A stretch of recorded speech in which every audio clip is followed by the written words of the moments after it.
Tonight we're going to do a simple cut. First, you want to make sure the area that you're working on is dry and clean.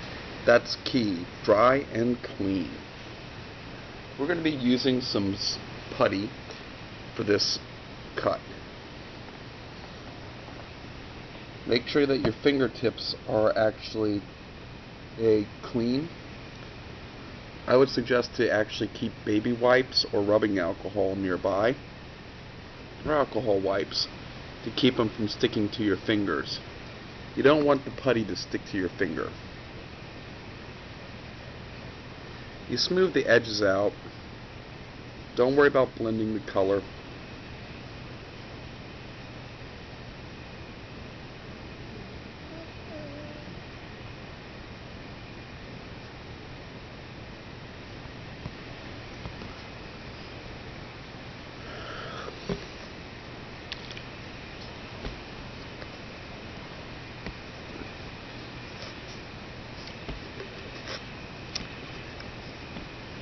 That's pretty much rubbing alcohol, and you'll see when I'm smoothing it out, it doesn't stick to the fingers now.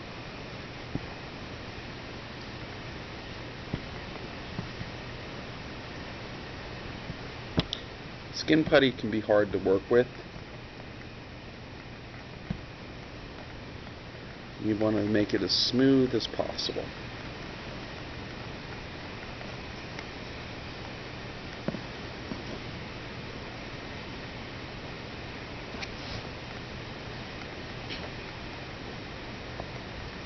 Now, you must forgive me, I'm still amateur at making videos.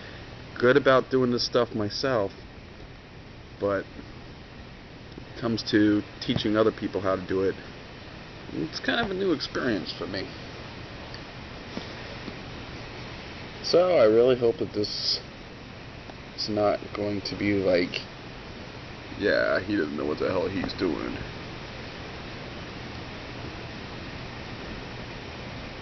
Now don't worry about it if the color doesn't match. There's blending creams and makeup that you can use to make it more realistic. But like I say, you just want to smooth it out. You don't want any rough edges on the edge. And once you get it to a level where it kind of looks just like a small mound,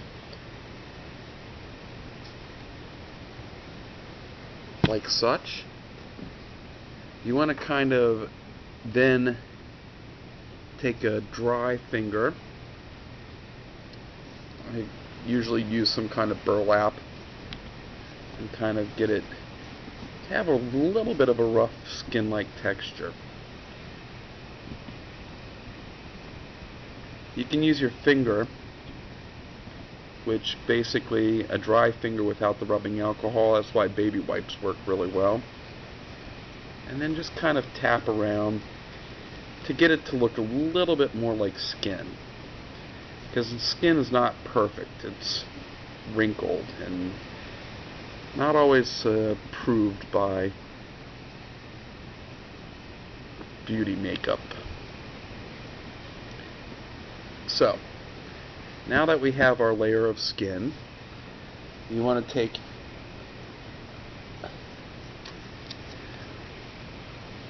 my favorite tool, the popsicle stick.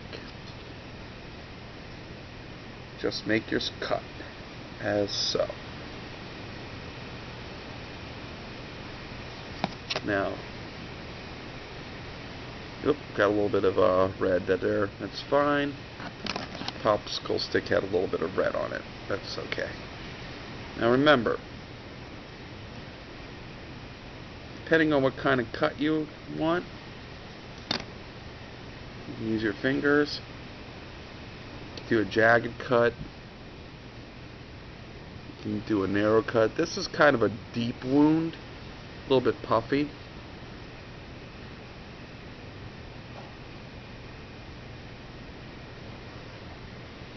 Now, get a little bit of finger there.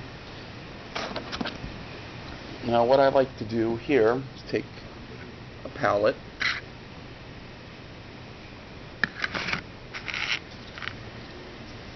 And inside the palette, let's actually do a brownish color, because you want dark inside. So you want to just take a little bit of your palette,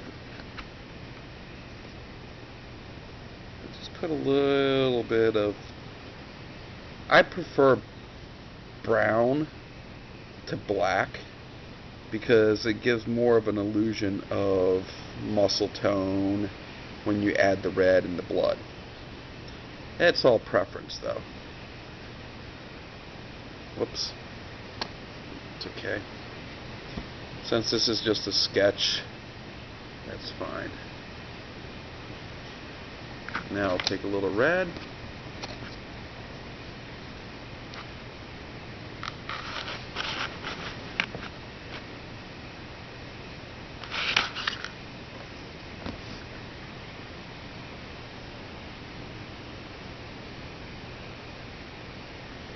Make sure you get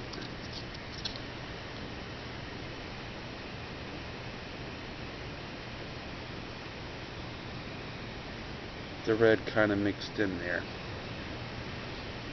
on the edges. Now, if this was a real wound, it would have been from a very sharp knife.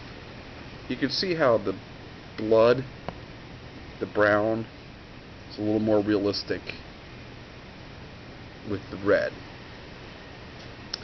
Now, there's more stuff you could do, but this is a simple cut. You can add cotton swabs to make a texture. We'll go over that another time. And then the final touch would be the blood.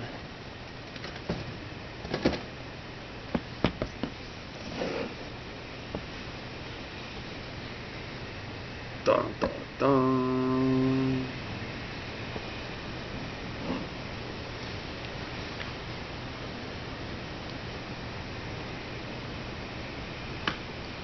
Don't go crazy with blood.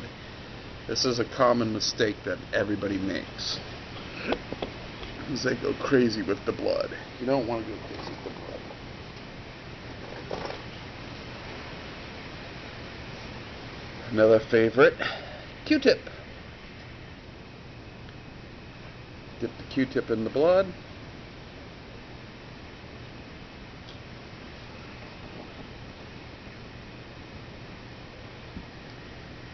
Now,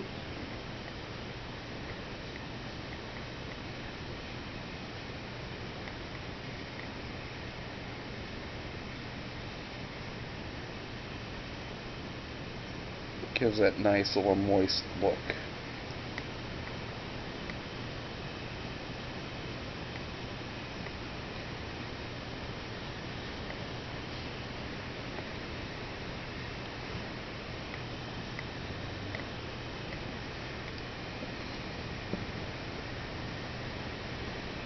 And there you go.